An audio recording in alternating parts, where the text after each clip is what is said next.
Chapitre 4: Les panels. Contrairement aux sondages qui constituent une méthode d'observation ponctuelle, statique, les panels relèvent du domaine continu, du permanent. Autrement dit, ils procurent une vision dynamique, recueillent des informations selon une fréquence régulière ou irrégulière dans certains cas. Les panels sont anciens. Nés aux États-Unis en 1929, ils apparaissent en Grande-Bretagne vers 1950 et en France en 1954 avec la création de Stavco, Statistique française de consommation. Des panels existent aujourd'hui dans un grand nombre de domaines et dans la plupart des pays développés. On comprend aisément leur intérêt et le complément qu'ils apportent au sondage. Ils sont un peu comme les films par rapport aux simples photographies que constituent les sondages. Tout échantillon permanent interrogé sur un sujet quelconque afin de définir son état à un moment donné, puis en raison de la répétition de l'observation, l'évolution de cet état constitue un panel. Le professeur qui questionne le chef de classe, seulement lui mais toujours lui, sur le sujet intéressant, l'ensemble de la classe a recours à un panel d'une personne. Dans les entreprises, il est fait appel à deux grandes familles de panels, des panels de consommateurs et des panels de distributeurs.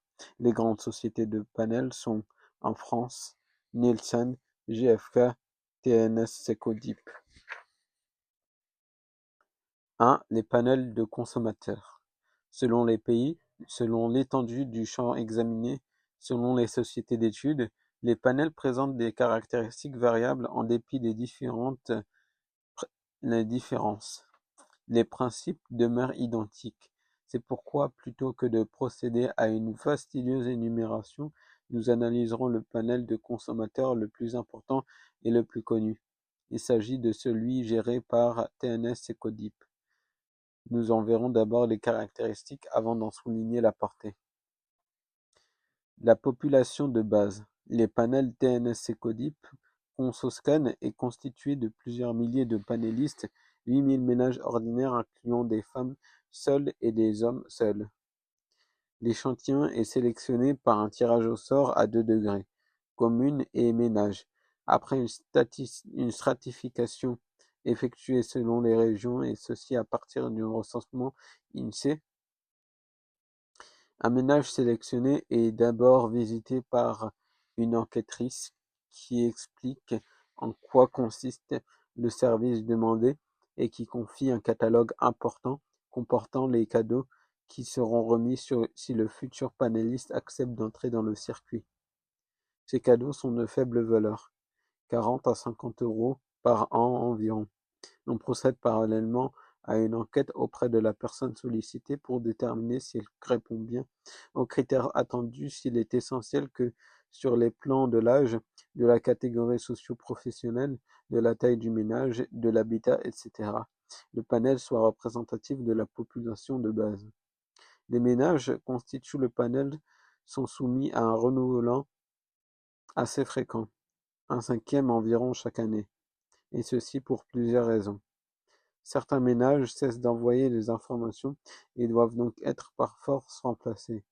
D'autres voient leurs caractéristiques personnelles évoluer, changement de PCS, naissance dans la famille, ils ne sont plus représentatifs de la catégorie pour laquelle ils avaient été recrutés. D'autres, enfin, sont éliminés en raison de l'évolution des caractéristiques des ménages français ou encore parce qu'ils ne sont pas leur déclaration correctement ou sont tout simplement depuis trop longtemps panélistes. Depuis 1995, Secodip a adopté la méthode électronique de recueil de l'information puisqu'elle a équipé l'ensemble des foyers panélistes de terminaux portables appelés scanettes. La ménagère saisit l'information et notamment le code barre quand c'est possible. Avec le clavier, elle saisit des informations complémentaires, jour et lieu d'achat, montant du panier social ou total, puis par produit, quantité achetée, prix total ou à l'unité, l'existence d'une promotion, utilisation dans le cas de produits d'hygiène beauté. Puis, les milliers de terminaux déversent leurs informations dans les ordinateurs centraux de TNS-Secodip par téléphone. Les renseignements recueillis sont très précis: produit, marque, variété, conditionnement, quantité achetée, prix unitaire, lieu d'achat, etc. Ces renseignements dépendent de demandes formulées par les utilisateurs du panel, c'est-à-dire par les entreprises productrices. Les réponses sont centralisées, contrôlées. On recherche des incompatibilités flagrantes, par exemple entre un prix et une marque, puis traitées par ordinateur. Les avantages de la lecture optique sont doubles: meilleure identification des produits achetés grâce à l'exhaustivité des listes de code-barres, rapidité accrue du traitement et de la livraison des résultats aux clients. Pour les déclarations de textile, un livret TNS est donné aux panélistes et il contient des codes-barres créés par TNS-Secodip permettant d'identifier l'article, par exemple un pull homme-col roulé.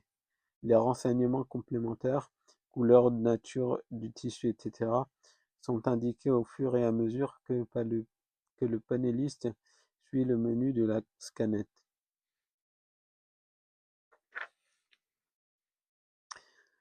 Des informations fournies. Les entreprises qui désirent bénéficier du service TNS-Secodip souscrivent des abonnements annuels par produit, puis la classe de produit est étendue plus le prix de l'abonnement est élevé. Par exemple, l'abonnement pour les sous-vêtements hommes et femmes est moins cher que celui pour l'ensemble des vêtements. TNS-Secodip fournit plusieurs catégories de renseignements. Des résultats périodiques à partir de la semaine permettent de suivre régulièrement la situation de la marque. Les tableaux ci-après en est un exemple.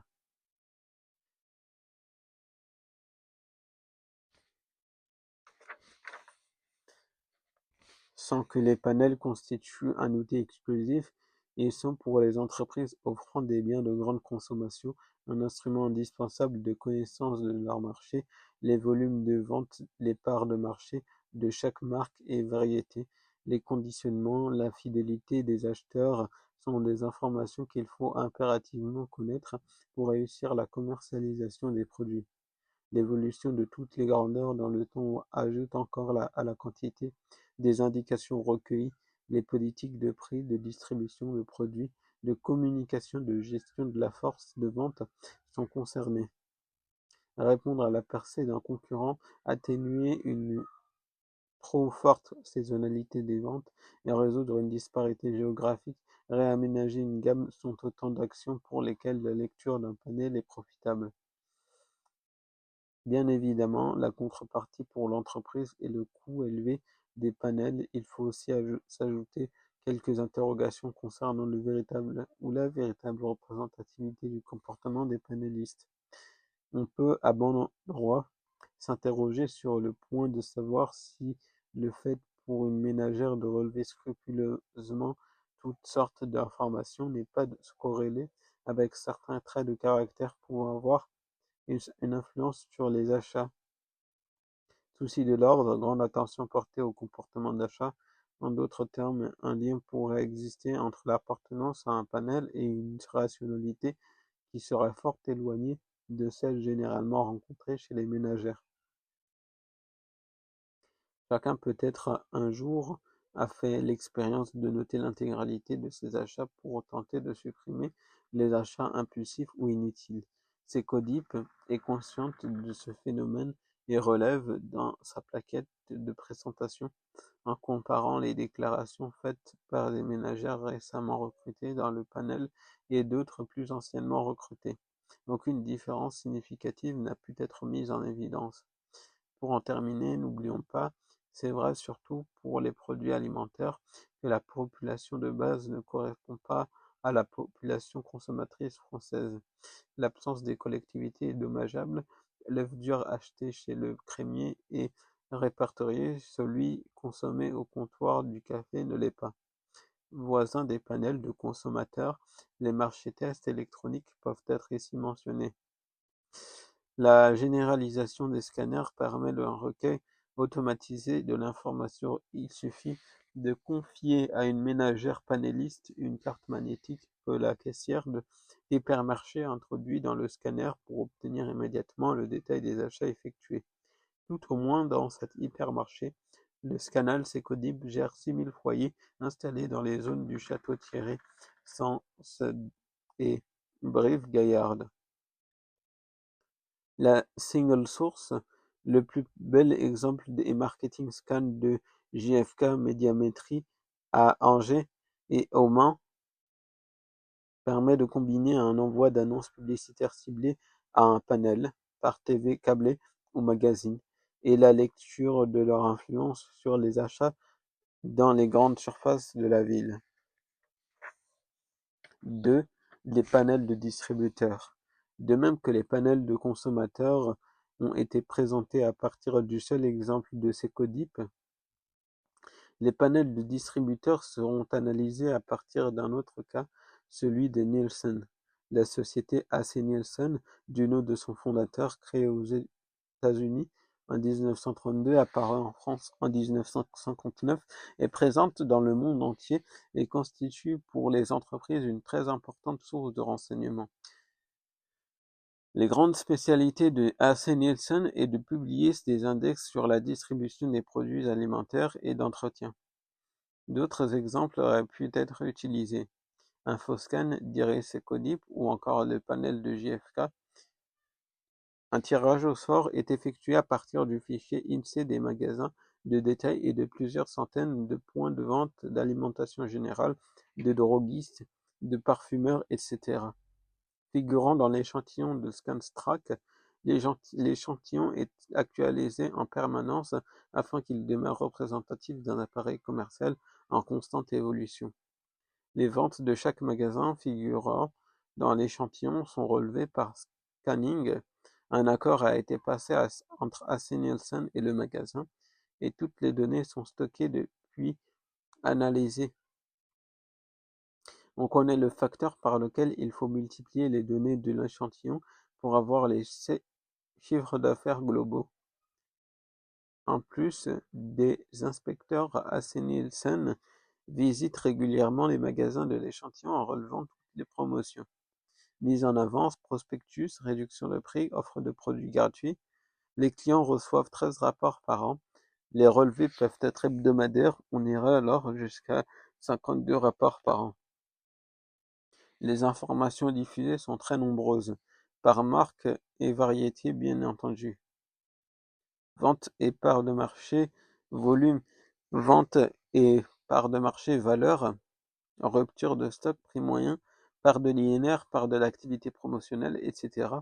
Voici les trois principales.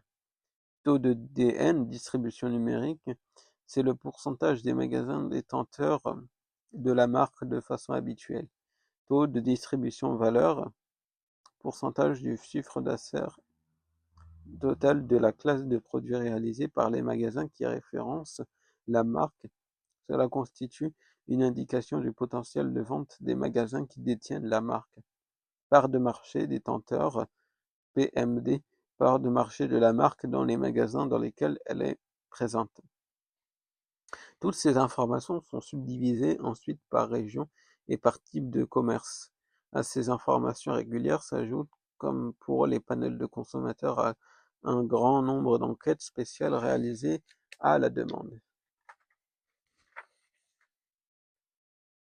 Bien d'autres analyses peuvent être faites à partir du panel distributeur Nielsen, notamment la distribution, telle que la pression commerciale, proportion de magasins achetant, stockant, exposant, lien entre part de marché et part linéaire chez les magasins détenteurs, évolution du nombre de références et de chiffre d'affaires linéaire, rotation par référence, la concurrence, hit parade des références par segment ou par caractéristique, répartition du marché par tranche de prix et effet de gamme, relation entre les parts de marché et les actions publicitaires, mesure de l'impact des promotions, des lancements de produits, des facteurs externes, saisonniers, atmosphériques, etc.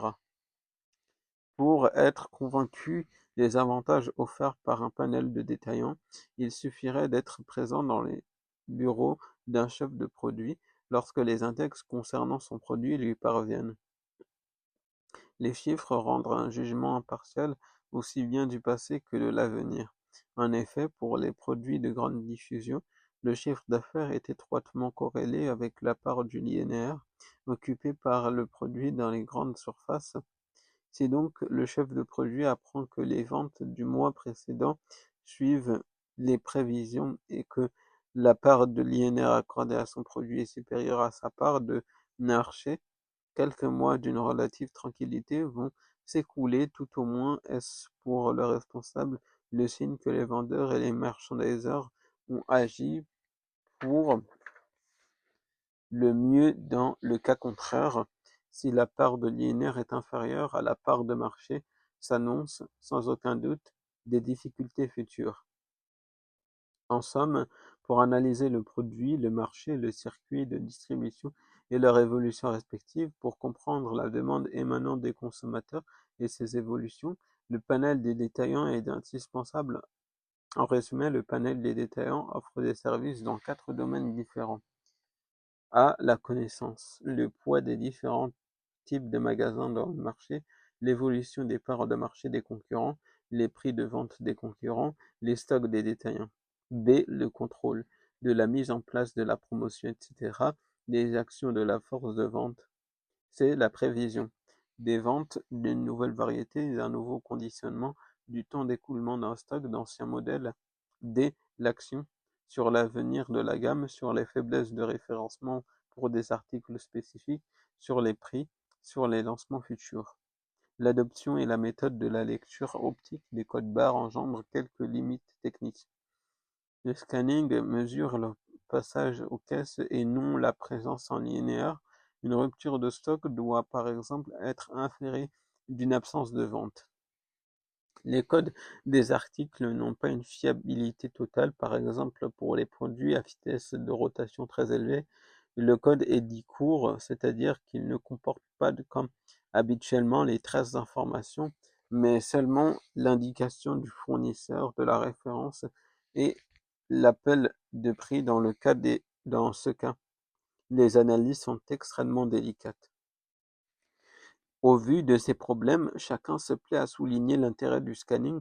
Les relevés s'opèrent sur une base hebdomadaire et on peut ainsi connaître les effets des actions promotionnelles. Scantrack inventait les ventes entre ventes de base.